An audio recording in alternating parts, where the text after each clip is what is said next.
Hello, everyone, and welcome to a new episode of Casual Chats. I am Patricia, and I'm here with my husband, Aaron Meta. Yeah, so I think we're the going to be the Daffy Dog and Porky Pig of this podcast, I think, and which one is loonier is up to you in the comment section below. Yes, please let us know. Yeah, so we finally saw the day the Earth blew up, a Looney Tunes movie, and we really thought that this was going to be something that wasn't going to come into fruition, but it exists, and now here we are talking about it, and I think there is a lot to discuss. Yeah, absolutely. So, this is the movie that came out shortly after the new Looney Tunes series ended on HBO Max, and there was difficulties of getting this movie out for the longest time because, Slazoff was being Slazoff and basically just saying, oh, we're just gonna do a whole bunch of cuts and Looney Tunes is not viable anymore, and so we're just going to cancel this movie outright. And then eventually it was released in theaters with little to no advertisement, and only just barely it made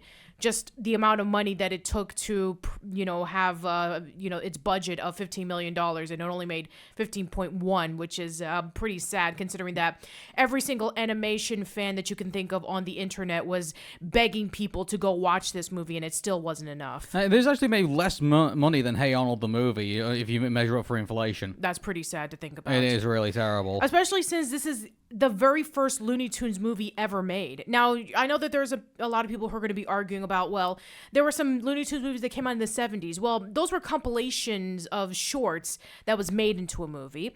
And I know what some people are also going to say, what about Space Jam and Looney Tunes Back in Action? Well, yeah, I mean, technically, I guess you could sort of count that as Looney Tunes movies, but they're Looney Tunes with live action actors mixed into it. I'm talking about like pure Looney Tunes, and that has nothing to do with any of the original classic shorts. This is its own thing. This is its own original storyline focusing on the Looney Tunes characters that we come to know and love, and no live action bits. And the fact that we were able to finally get this in 2025 is a miracle. And as of the recording of this podcast, we now got the announcement that Coyote vs. Acme, which is a project that was once again canceled due to tax rights because David Slazoff was being David Slazoff, is now going to be coming out in 2026 thanks to a Canadian company known as Ketchup Entertainment, which also was responsible for having this movie coming out in the first place. Yeah. So, putting all the politics aside, and I think the one thing I really want to do right now, because, Warner Brothers Discovery right now is like the Titanic. It's currently splitting into two as we speak, and right now the band is just kind of just playing everybody off as everyone makes their way to the lifeboats.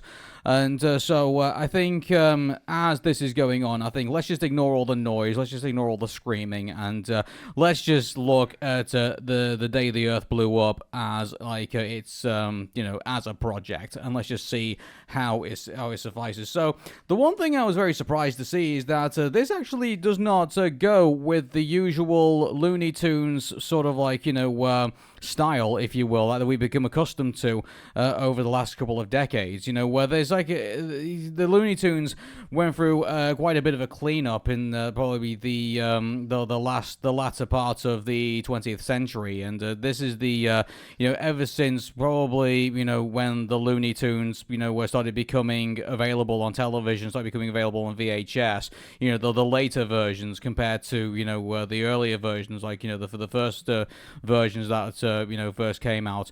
From that to when Space Jam was released, and then we finally got like Looney Tunes Back in Action and like some of the other Looney Tunes projects. They all have this kind of like clean style that they all have.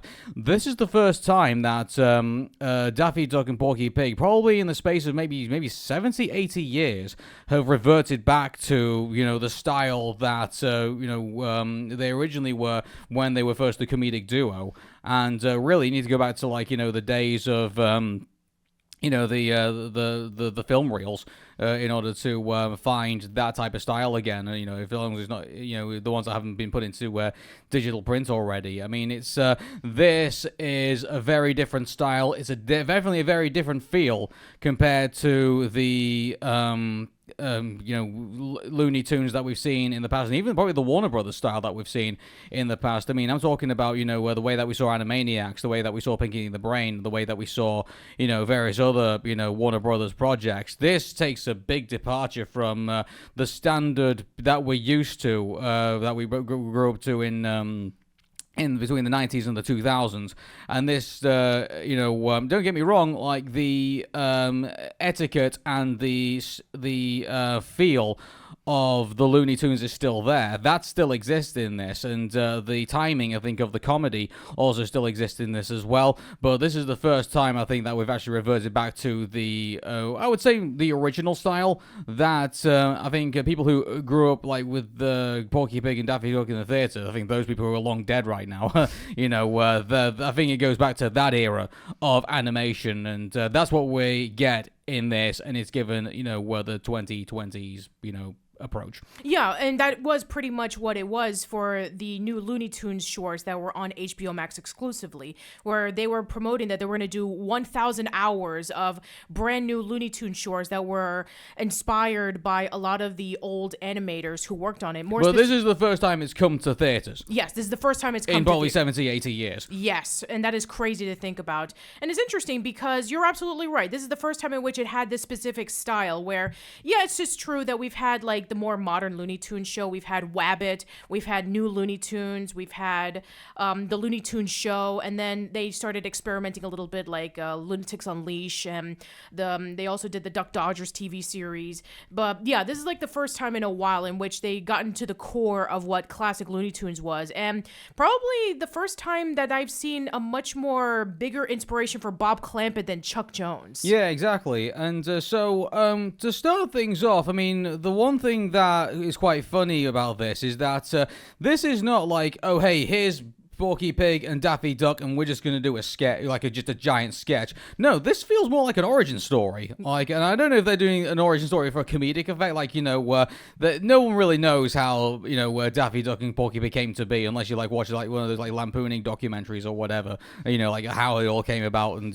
well, Bugs Bunny did that. Yeah, Bugs Bunny did that, and so the idea is, at least in this incarnation of Daffy Duck and Porky Pig's adventures, is that they were both raised on a farm by Farmer Jim, who kind of takes a father sort of kind of figure approach to both these characters, and he's sort of portrayed as he's just this classic character that barely moves and just kind of has one sort of dimension to him, and in a way, the way that he's portrayed physically compared to, and also character-wise, he is just a one-dimensional character. He's just the father character in this. He doesn't really have any more depth besides that. We don't really know Farmer Jim's, sort of background himself, how he ended up with his farm or anything like that. All we know is that he then finally left the farm and, so to speak, and went sort of into the clouds, sort of Mufasa style. And now it's up to Porky Pig and Daffy Duck effectively to look after the farmhouse that, was left to him. Yes. And that was it. And we then find out that decades have gone by, and the farmhouse is in massive disrepair, and now it's been gentrified, it's now part of, a housing association and things like that.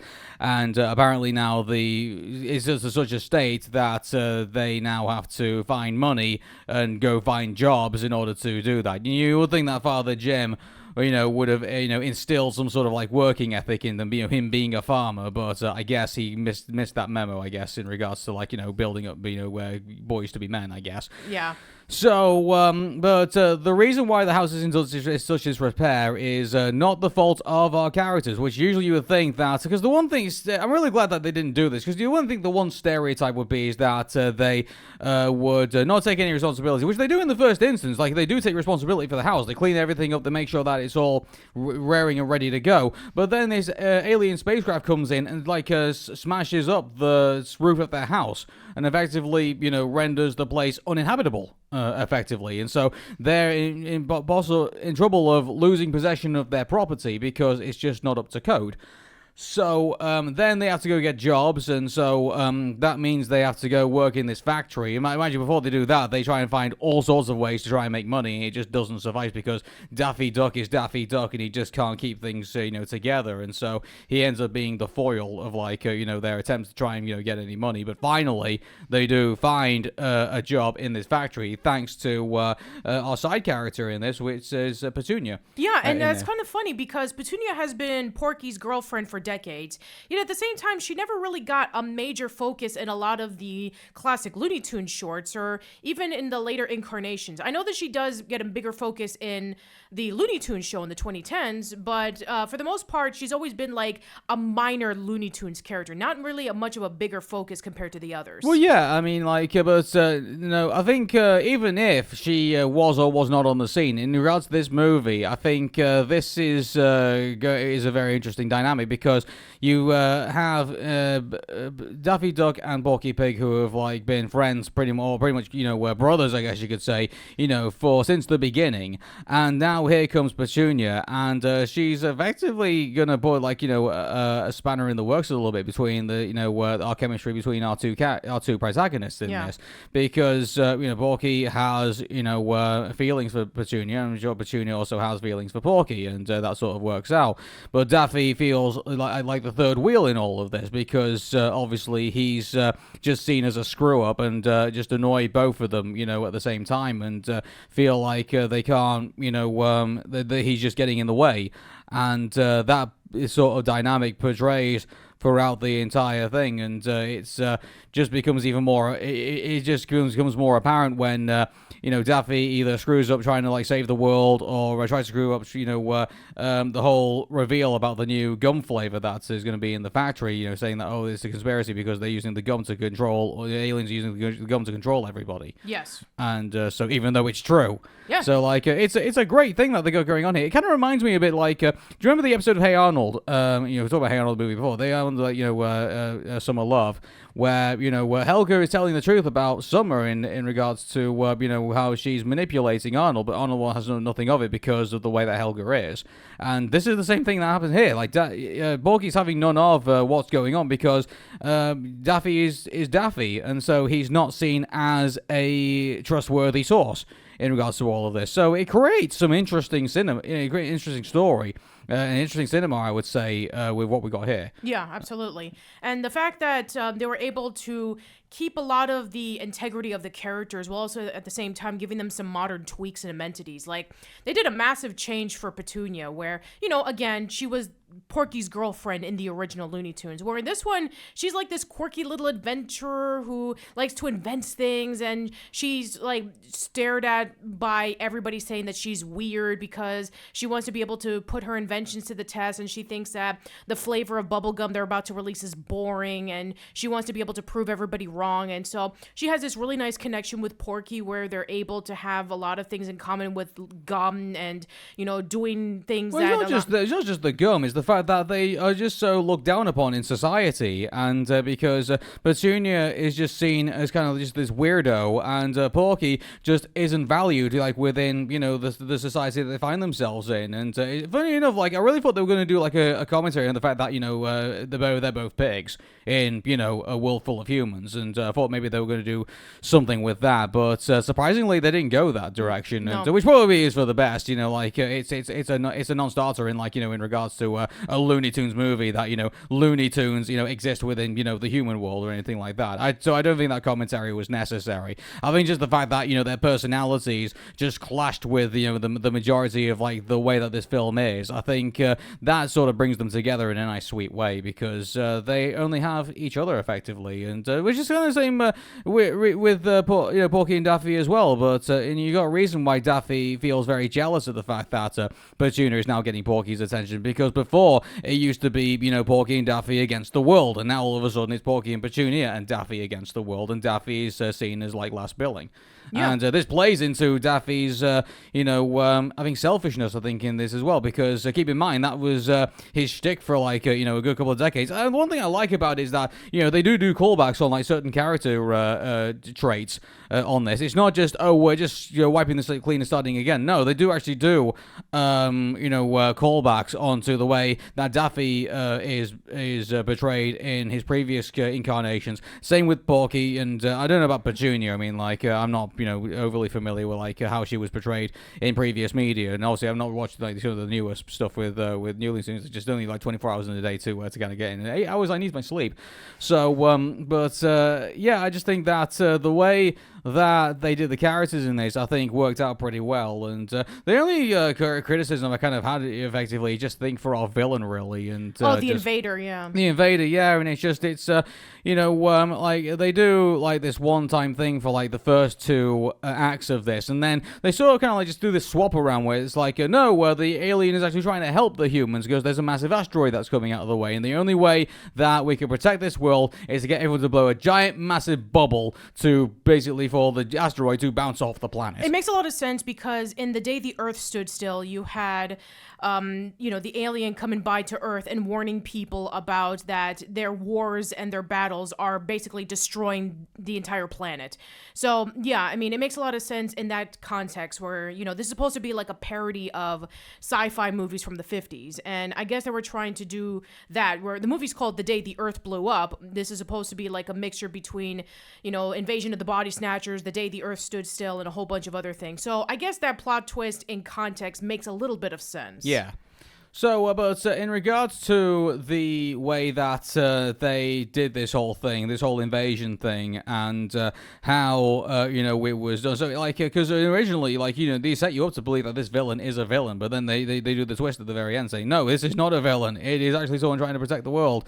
And the one thing I'm a bit critical of as well is that, the one thing they did is, hey, we need to drill into the asteroid in order to basically blow it up. And where are they referencing that? That's Armageddon. It is Armageddon. It is Armageddon. I mean, like, was that a Warner Brothers movie? Armageddon? I actually don't know. I have to look it up. Yeah, like, there's that callback to that, and I think there's also, like, in the montages when they were, like, trying to, like, take care of, like, all the zombies and everything like that, I think that was also, callbacks to, like, different sort of, like, sci-fi, B-movies and stuff. I think they did a pretty good thing of that, and I just think that, the way that this whole movie was put together, I mean, like, they did the correct things, in my opinion. They decided to do a refresh of all the characters and keeping some original traits. The music in this, quite frankly, is hilarious. It plays up really well and really adds to the depth. It knows when to be funny. It knows when to be emotional. It knows, like, when something, suspicious is going on. Like, the music guides you through it. And I think that's when the theatrical score of a movie really shines, when it has the ability to keep you hooked on what's going on, and it's not just through the expressions of the characters, and it's not just through the expression of the animation. Like, if anything, that in some instances the music's so good, sometimes the what goes on the screen takes a little bit of a back seat, and that throws you into suspense. Yeah, absolutely. Yeah. And shout out to Joshua Moisier, who was able to do that. He did the music for the new Looney Tunes cartoons for HBO Max as well. So him having to do the TV series to the movie was very well done. I mean, well, you can tell he did his homework because, that's one great thing that, there was a reason why it was called Merry Melodies as well, Looney Tunes, because, the tunes were a big, important thing of that. So, that's the reason why I think that it really did very well, because he took, what was originally there, and he drew inspiration for it. He knew that this was what needed to be done. With the way that to guide our characters through this and to guide the audience through that, he really did his homework in that, and I think he should be applauded. What are your thoughts on when they added in the modern music into this? And when I say modern, I'm talking about not like the classical music that they would implement in the Looney Tunes stuff. I'm talking about they have Bryan Adams in one scene. Well, I mean, like look at Space Jam, look at some of the other Looney Tunes movies that have like modern music. I mean, like it's again, it might be a callback to that, like hey, there was modern music in the other movies. Here it is in here as well. But at least it's appropriate when it's added. You know what I mean? Yeah, so, I mean, at least when they did put in Bryan Adams's. They didn't just think it's like "Shake Your Booty" or anything like that, like no, just for comedic effect. I mean, like when they found, when they were thinking about the score, they were thinking about what music was appropriate, and I think they did very well in that. Yeah, it's not too filled with modern music. I mean, you have like it's not like Shark DuckTale, like in DreamWorks, where like they just stick on "I Like Big Bucks and I Cannot Lie" just for a giggle. You know what I mean? Like it's just the music in this movie has its place. Yeah, absolutely. I mean, you only have it like a handful of times, like the montage where Porky and Daffy are missing Farmer Jim, and then you have the montage where Petunia and Porky are fighting off against the zombies, as you could say, the ones who chewed on the gum and are being controlled by it. Other than that, it's just the soundtrack, and that's pretty much it. Yeah, and so I mean, we've already spoken about, I think, about the animation being very good as well. It is really good. The one thing I thought I was very impressed by is that it is very difficult to obviously design a world around that incorporates, human characters, zany cartoon characters, and then put them all in this world. I mean, you and I did the Tom and Jerry Willy Wonka podcast, and we talked about how, awful it was that they had to somehow mix in Tom and Jerry characters and the way that they portrayed the Willy Wonka characters in Tom and Jerry format, but then had to put them in like some like this background that didn't really mesh well together, and so that was a bad way of doing it. But in The Day the Earth Blew Up, I think animators have somewhere to learn, I think, in the way that you mix all these two things together, because they did a very good job, whether they're out in space or whether they're on planet Earth. I think that was well done. Yeah, absolutely. And the callbacks are excellent, by the way. Like, there's a lot of callbacks to like Tom, what was it, Bob Clampett. His daughter Ruth is actually the waitress, and yeah, I mean, there's like little homages and little Easter eggs in the background that it's a blink and you'll miss it. Like, once you see it, it's like, oh, okay, there's a little nice callback to classic Looney Tunes stuff, which is really nice if you want to tune into it.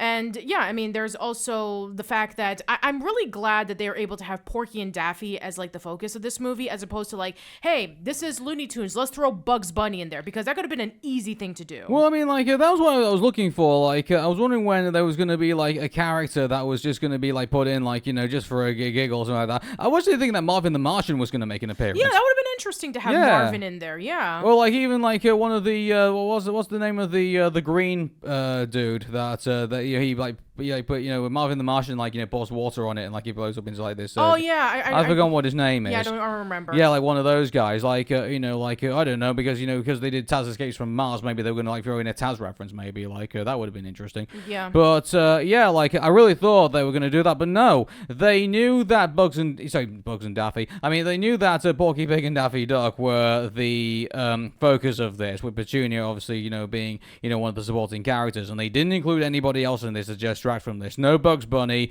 no Foghorn Leghorn, no Pepe Le Pew, no Sylvester or Tweety, or even the grandma character who usually makes appearances in these things. Like they did very well to keep everyone at bay and just let the main characters be the main characters. Yeah, absolutely. Yeah, it's just Porky, Daffy, Petunia. That's it. Everybody else are just new characters. And yeah, I mean, I'm really glad that they were able to do that, because Porky and Daffy are a great duo. You have Daffy, who's the crazy one, and Porky is the straight man.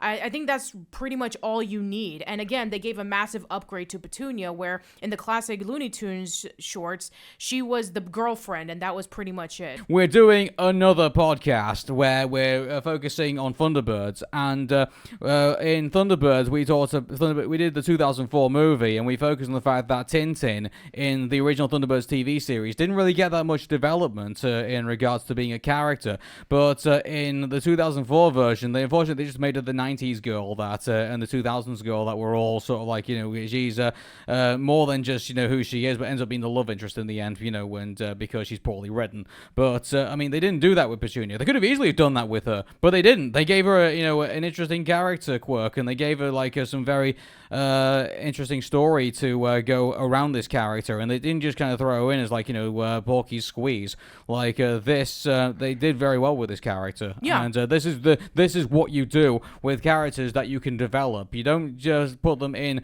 as a trope of the time. You give them their own voice, and you give them their own thoughts, and you give them their own feelings, and you let them run wild. Yeah, absolutely. And also another thing that I have to give absolute praise for this movie is the voice cast. Now, a lot of animated movies nowadays, they follow the Jeffrey Katzenberg approach, in which let's just throw a whole bunch of celebrities in there, because even though the kids don't know them, the parents will, and get butts in the seats. Not in this case. It's very similar to like Jimmy Neutron Boy Genius, in which for the most part a lot of the actors that they brought in are voice actors, and especially from the TV show.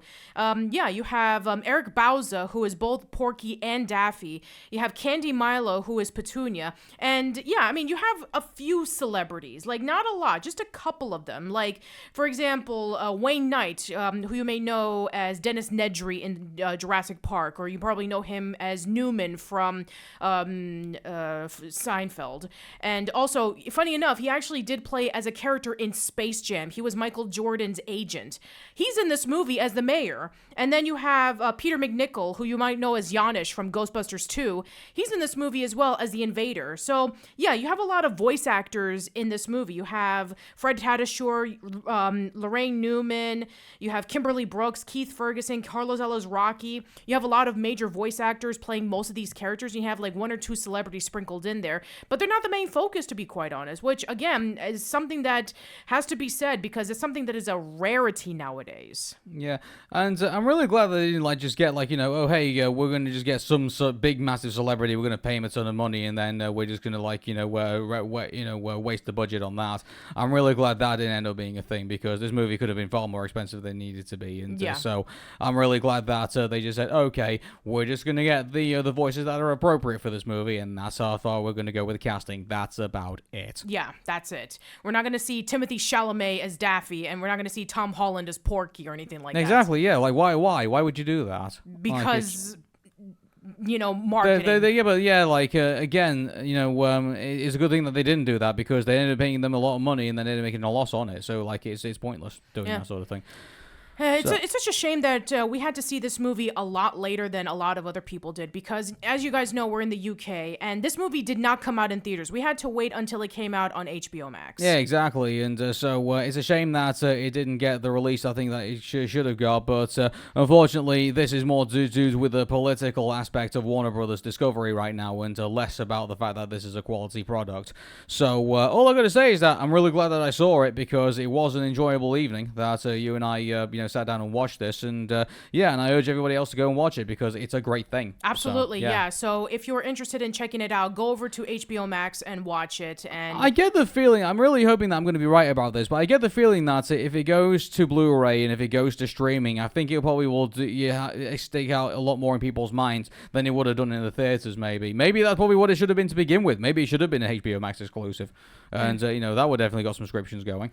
Well, anyway, but right now you can be able to watch it. It is out on HBO Max for you to check out, and I believe that it's already out on Blu-ray. So, yeah, support the official release if you can. It's well worth it. Definitely, and as of this podcast, we do believe that Coyote vs. Abney is going to be a thing. So I believe you said August 2026. Yes. Which is quite surprising, really, because, as far as I'm aware, this thing is, I thought was in Star Fox 2 territory before that ended up getting pulled. So I really thought it was raring to go. Although it just needed to have a bit of a nip tuck, and then I think after that it's ready to be, put into public. So I'm interested to see why they decided they needed an extra year to do certain things. I don't know. Maybe they want John Cena available to be in it because he's going to be in it, I believe. Maybe. And maybe there's going to be, because there's going to be a couple of celebrities that are going to be in that as well. Maybe maybe it's going to be licensing issues. I don't know. But all we know is that this is going to be a thing now, and so they've got a year effectively to promote it, clean it up, get everyone really excited for it, and then when we get to August 2026, that's going to be another casual chats for us. Absolutely. Yeah, and so that concludes our discussion of Looney Tunes: The Day the Earth Blew Up. Let us know in the comments below if you were able to see the movie and what were your thoughts on it. And if you haven't seen the movie, then let us know if you are interested in checking it out. And yeah, that should be it. Hope to see you around soon, and take care. And make sure aliens don't smash your roof of your house. Bye, everybody.